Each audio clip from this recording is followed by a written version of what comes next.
Climate change is already a heavy topic, and it's getting heavier because we're understanding that we need to do more than we are, right? We're understanding, in fact, that those of us who live in the developed world need to be really pushing towards eliminating our emissions. That's, to put it mildly, not what's on the table now. And it tends to feel a little overwhelming when we look at what is there in reality today and the magnitude of the problem that we face. And when we have overwhelming problems in front of us, we tend to seek simple answers. And I think this is what we've done with climate change. We look at where the emissions are coming from. They're coming out of our tailpipes and smokestacks and so forth. And we say, okay, well, the problem is that they're coming out of fossil fuels that we're burning. So therefore, the answer must be to replace those fossil fuels with clean sources of energy. And while, of course, we do need clean energy, I would put to you that it's possible that by looking at climate change as a clean energy generation problem, we're in fact setting ourselves up not to solve it. And the reason why is that we live on a planet that is rapidly urbanizing. That shouldn't be news to any of us. However, it's hard sometimes to remember the extent of that urbanization. By mid-century, we're going to have about 8 billion, perhaps more, people living in cities or within a day's travel of one. We will be an overwhelmingly urban species. In order to provide the kind of energy that it would take for 8 billion people living in cities that are even somewhat like the cities that those of us in the global north live in today, we would have to generate an absolutely astonishing amount of energy. It may be possible that we are not even able to build that much clean energy, right? So if we're seriously talking about tackling climate change on an urbanizing planet, we need to look somewhere else for the solution. The solution, in fact, may be closer to hand than we think, because all of those cities we're building are opportunities. Every city determines, to a very large extent, the amount of energy used by its inhabitants. Right? We tend to think of energy use as a behavioral thing. I choose to turn this light switch on. But really, enormous amounts of our energy use are sort of predestined by the kinds of communities and cities that we live in. I won't show you very many graphs today, but if I can just focus on this one for a moment, it really tells us a lot of what we need to know, which is quite simply that if you look, for example, at transportation, a major category of climate emissions, there's a direct relationship between how dense a city is and the amount of climate emissions that its residents spew out into the air. And the correlation, of course, is that denser places tend to have lower emissions, which isn't really all that difficult to figure out if you think about it. Basically, we substitute in our lives access to the things we want. We go out there and we hop in our cars and we drive from place to place, and we're basically using mobility to get the access we need. But when we live in a denser community, suddenly what we find, of course, is that the things we need are close by. And since the most sustainable trip is the one that you never had to make in the first place, right, suddenly our lives become instantly more sustainable. And it is possible, of course, to increase the density of the communities around us. Some places are doing this with new eco-districts, developing whole new sustainable neighborhoods, which is nice work if you can get it. But most of the time, what we're talking about is, in fact, reweaving the urban fabric that we already have. So we're talking about things like infill development, really sharp little changes to where we have buildings, where we're developing, urban retrofitting, creating different sorts of spaces and uses out of places that are already there. Increasingly, we're realizing that we don't even need to densify an entire city.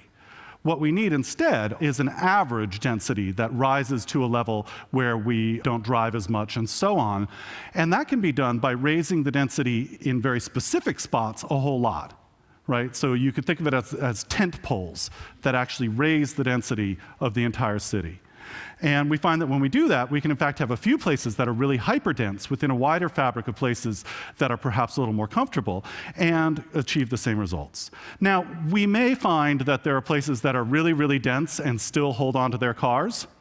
But the reality is that by and large, what we see when we get a lot of people together with the right conditions is a threshold effect, where people simply stop driving as much, and increasingly more and more people, if they're surrounded by places that make them feel at home, give up their cars altogether. And this is a huge, huge energy savings, because what comes out of our tailpipe is really just, the beginning of the story with climate emissions from cars. We have the manufacture of the car, the disposal of the car, all of the parking and freeways and so on. When you can get rid of all of those because somebody doesn't use any of them really, you find that you can actually cut transportation emissions as much as 90%. And people are embracing this. All around the world, we're seeing more and more people embrace this sort of walk shed life. People are saying that it's moving from the idea of the dream home to the dream neighborhood.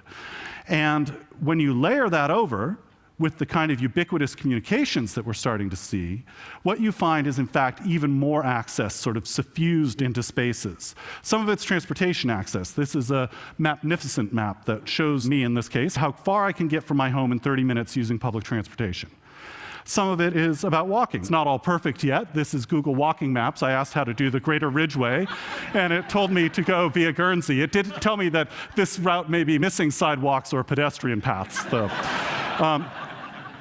But the technologies are getting better, and we're starting to really kind of crowdsource this navigation. And as we just heard earlier, of course, we're also learning how to put information on dumb objects, things that don't have any wiring in them at all. We're learning how to include in these sort of systems of notation and navigation.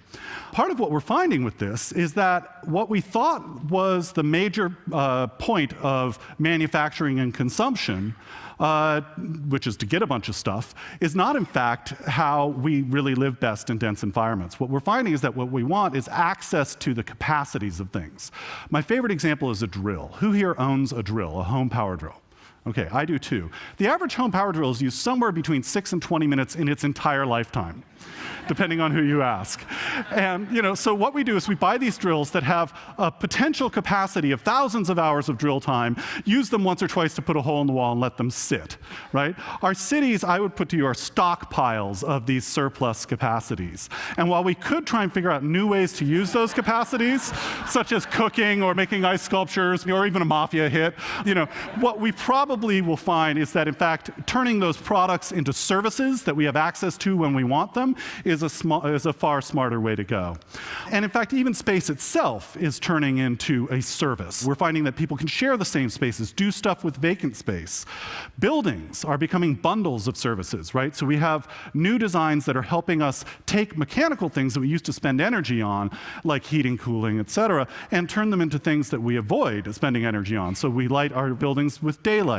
We cool them with breezes. We heat them with sunshine. In fact, when we use all these things, what we found is that in some cases, energy use in a building can drop as much as 90%, which brings on another threshold effect I like to call furnace dumping, which is quite simply, if you have a building that doesn't need to be heated with a furnace, you save a whole bunch of money up front. These things actually become cheaper to build than the alternatives. Now, when we look at being able to, slash our product use, slash our transportation use, slash, our building energy use, all of that is great, but it still leaves something behind. And if we're going to really, truly become sustainable cities, we need to think a little differently. This is one way to do it. This is Vancouver's propaganda about how green a city they are. And certainly lots of people have taken to heart this idea that a sustainable city is covered in greenery. So we have visions like this, we have visions like this, we have visions like this. Now, all of these are fine projects, but they really have kind of missed an essential point, which is it's not about the leaves above, it's about the systems below. Do they, for instance, capture rainwater so that we can reduce water use? Water is energy intensive. Do they perhaps include green infrastructures so that we can take runoff and water that's going out of our houses and clean it and filter it and grow urban street trees? Do they connect us back to the ecosystems around us by, for example, connecting us to rivers and allowing for restoration? Do they allow for pollination? Pollinator pathways that bees and butterflies and such can come back into our cities? Do they even take the very waste matter that we have from food and fiber and so forth and turn it back into soil, right? And sequester carbon, take carbon out of the air in the process of using our cities? I would submit to you that all of these things are not only possible, they're being done right now. And that it's a darn good thing. Because right now, our economy, by and large, operates, as Paul Hawkins said, by stealing the future, selling it in the present, and calling it GDP. And if we have another 8 billion or 7 billion or 6 billion even people living on a planet where their cities also steal the future, we're going to run out of future really fast. But if we think differently, I think that in fact we can have cities that are not only zero emissions, but have unlimited possibilities as well. Thank you very much.